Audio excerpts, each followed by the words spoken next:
Allons en Afrique de l'Ouest. Expliquez-moi par quelle magie les groupes terroristes s'acharnent sur le Mali. Le Sénégal est à côté, ils ne le touchent pas. La Mauritanie est à côté, ils ne le touchent pas. L'Algérie est à côté, ils ne la touchent pas. La Côte d'Ivoire est à côté, ils ne la touchent pas. La Guinée-Conakry est à côté, ils ne la touchent pas. Le Ghana même est à côté, ils la touchent à peine. Expliquez-moi par quelle magie, quelle est la raison mystérieuse pour laquelle Al-Qaïda et l'État islamique, c'est essentiellement au Mali qu'ils agissent. Il y a une explication superficielle qui consiste à dire « Oh, l'armée sénégalaise est une armée professionnelle, c'est pour ça que les terroristes ne réussissent pas. » Ce n'est pas vrai. L'armée sénégalaise n'est pas plus professionnelle que l'armée américaine. Le 11 septembre 2001, les terroristes ont frappé les États-Unis, comme personne d'autre dans le monde, n'est-ce pas?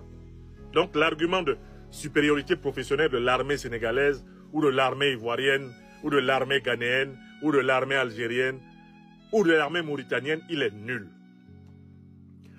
Pourquoi les terroristes se concentrent-ils sur le Burkina Faso et le Niger, comme sur le Mali? Parce que à la tête de ces pays, il y a des dirigeants qui ont refusé de continuer à céder et à abandonner les richesses de leur sous-sol aux puissances néocolonialistes occidentales et aux puissances impérialistes occidentales et moyen-orientales. Voilà l'explication. Alors, des pays comme le Nigeria, le Bénin, le Togo, le Cameroun, même la République démocratique du Congo, sont frappés de temps en temps pour leur rappeler de bien se soumettre, parce qu'ils ont des dirigeants qui hésitent. Ils ont des dirigeants qui veulent essayer d'essayer autre chose. Donc, les attentats terroristes sont faits pour punir les pays qui ne se soumettent pas au néocolonialisme. Ils sont faits pour punir les pays qui ne se soumettent pas à l'impérialisme. Et ils sont faits pour faire des piqûres de rappel aux pays qui hésitent à se soumettre à l'impérialisme et au néocolonialisme. Je recommence l'explication. Si vous regardez la carte des attentats terroristes en Afrique, elle correspond à la carte des gouvernements et des peuples résistants. Les attentats et les attaques terroristes sont concentrés sur les pays qui ont refusé de se soumettre au diktat du Nord, au diktat du Moyen-Orient.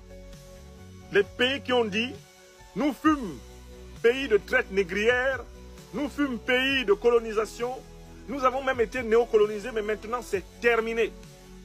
L'or de notre sol sera vendu au meilleur prix international. L'uranium de notre terre sera vendu au meilleur prix international. C'est nous qui allons encaisser, ce n'est pas quelqu'un d'autre. Le manganèse de notre pays sera vendu au meilleur prix international. Personne ne va nous imposer le prix de nos richesses. Et plus personne ne va décider pour nous qui doit diriger notre pays. Oui, Africaines, Africains, il faut assumer le courage de la vérité. Le Mali est attaqué, le Burkina est attaqué, le Niger est attaqué prioritairement parce que ces pays montrent la voie de la souveraineté aux Africains. Les pays qui ne sont pas attaqués sont dirigés par des mollassons ou des gens, des valets, des soumis. Ils commencent à menacer déjà un peu le Sénégal. Ils ont dit au Sénégal, on a découvert du pétrole au Sénégal, donc le Sénégal pourrait être bientôt. Ça, c'est ce que disait l'actuel Premier ministre français quand il était ministre de la Défense. Le Sénégal pourrait être bientôt l'objet d'attaques terroristes puisqu'on a découvert le pétrole chez lui. Le message in fine, c'est le Sénégal a intérêt à partager son pétrole d'abord avec nous. Sinon, il va lui arriver des choses. Un président de commission du Sénat français, Christian Cambon, a carrément dit que le Mali va regretter de s'être séparé brutalement de l'armée française. Le Mali va regretter. C'est-à-dire qu'il va y avoir des événements mais durs contre le Mali parce que le Mali a refusé d'être sous occupation militaire française. Christian Cambon l'a dit. Oui. Le Niger, quant à lui, vous avez vu l'acharnement avec lequel on a voulu imposer à la tête du Niger quelqu'un que les Nigériens ont déclaré persona non grata. On dit à un ambassadeur français, va chez toi. Son président lui dit, tu restes. On ne bouge pas. Non bougeran. Vous avez vu la crise qui est née de cette histoire.